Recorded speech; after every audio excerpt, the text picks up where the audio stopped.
Hey everyone, and welcome back to the channel. In this week's video we explore the second of the three castles in Wales, Grosmont Castle. It's a ruined structure in the quiet village of Grosmont in the county of Monmouthshire.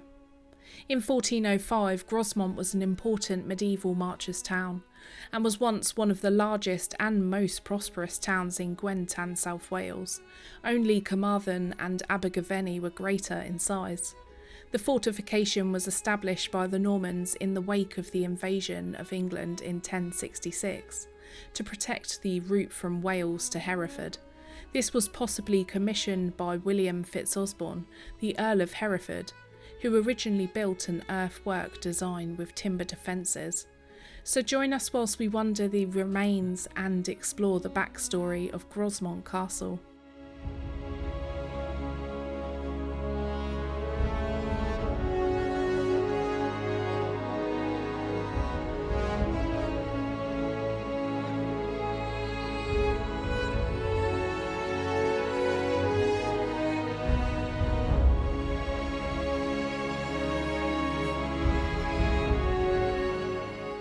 The first castle on the site was built from earth and timber, with a keep and a motte protected by a palisade and a ditch. The Normans established a borough alongside the castle, which later became the village of Grosmont. Conflict with the Welsh continued, and following a period of cooperation under Henry II in the 1160s, the de Braos and the de Mortimer Marcher families attacked their Welsh rivals during the 1170s.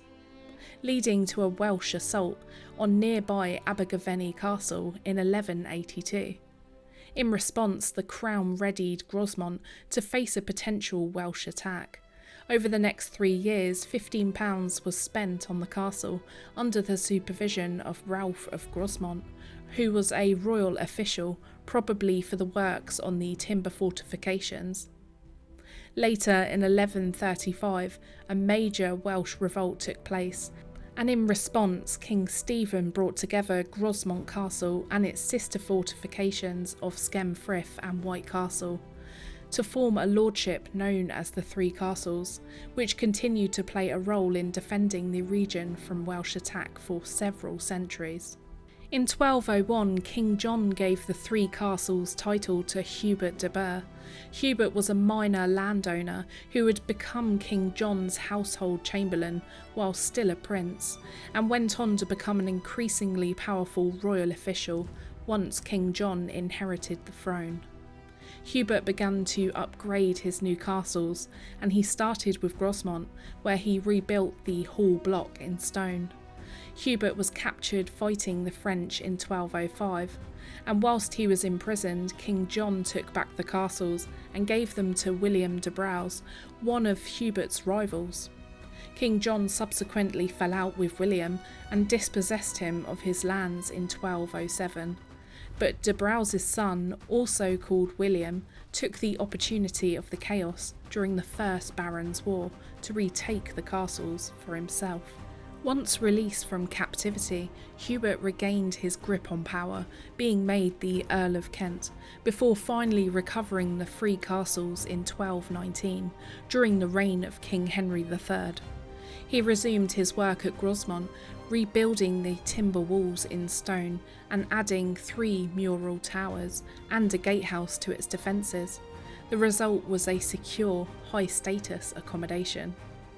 King Henry then led an army into Wales in 1233 against the rebellious Richard Marshal, the Earl of Pembroke, and his Welsh allies, and camped outside Grosmont Castle that November.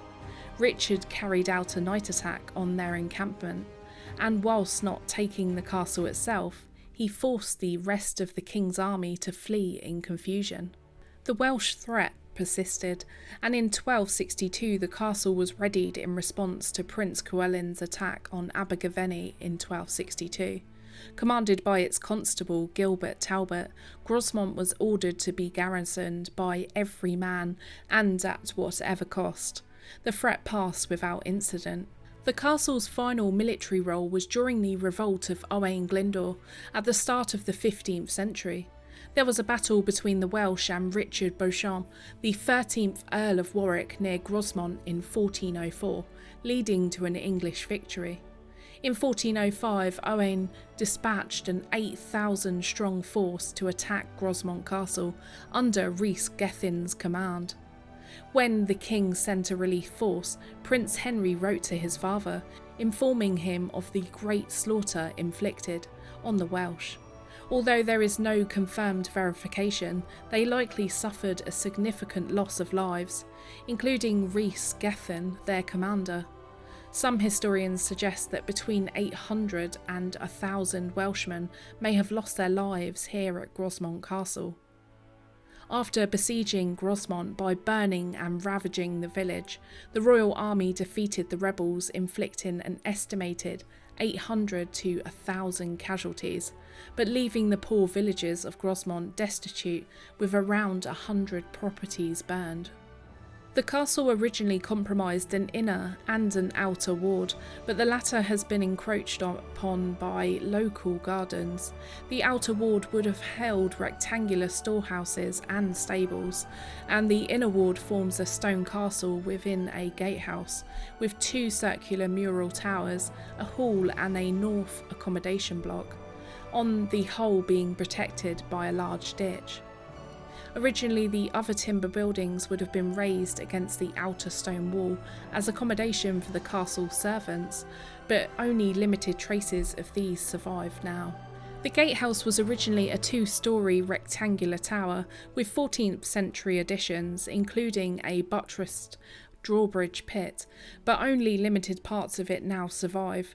The southwest tower was converted into a 3-storey suite of rooms in the 14th century, with its basement being filled in.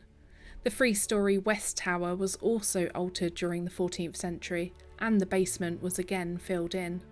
The north block is primarily a 14th century addition to the castle, built over the remains of one of the circular towers and the old postern gate. It comprises 3 distinct buildings, the largest being a 3-storey residential tower. This block has a distinctive octagonal chimney with a carved top that is quite interesting to look at.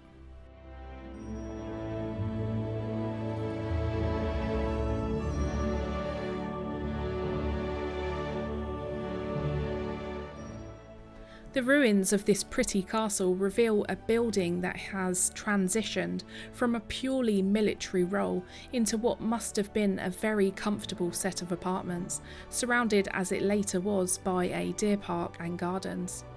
From the top of the curtain wall you can get a good view of the surrounding countryside, and now the very much recovered village of Grosmont, since it was visited by Glyndwr's army in the 15th century. You're also able to climb up to one of the battlements and stand and almost try and imagine the carnage below during the battle when up to 1,000 men died.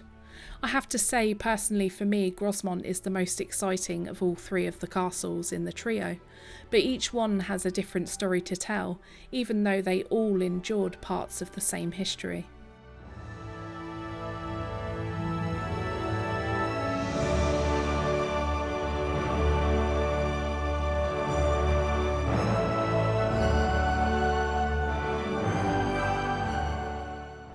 Before leaving the pretty village of Grosmont, be sure to visit the church.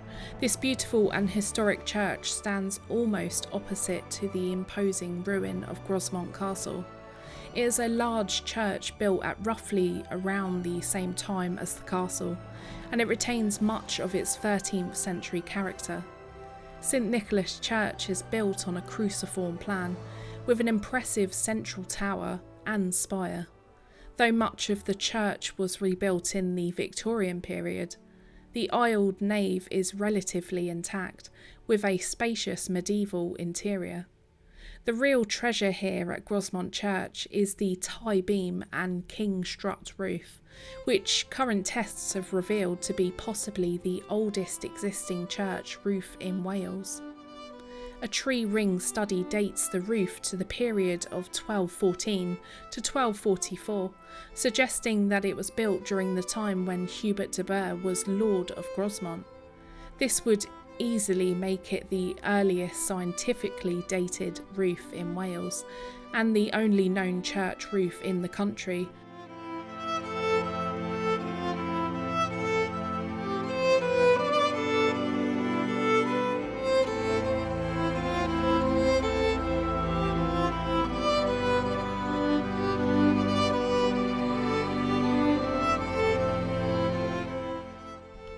The tower and the other parts of the church fabric were built by Edmund for his mother, Queen Eleanor, the wife of King Henry III. Within its walls are the much eroded remains of a tomb of a 12th century knight. There is no real evidence to this knight's identity, but perhaps he was the engineer Ralph Grosmont, who was so strongly entwined with the history of the three royal castles of Skenfrith, Grosmont and Whitecastle. Entering inside St Nicholas really does give that important wow factor. You don't expect the mixture of modern and age-old. The beautiful Romanesque pillars are just mesmerising, as are the slabs on the floor. But the main feature in this church is the effigy. It's just absolutely massive and super intriguing just to who this knight actually was.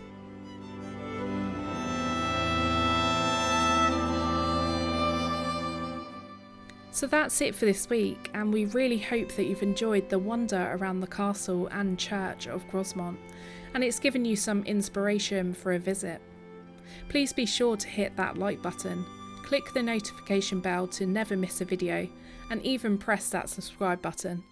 If you're interested in further supporting us and the channel, please check out our links in the description to our Patreon or press the join member button to see more. We want to say a big thank you to our pinned family and members. So we'll see you in the next one. Till next time.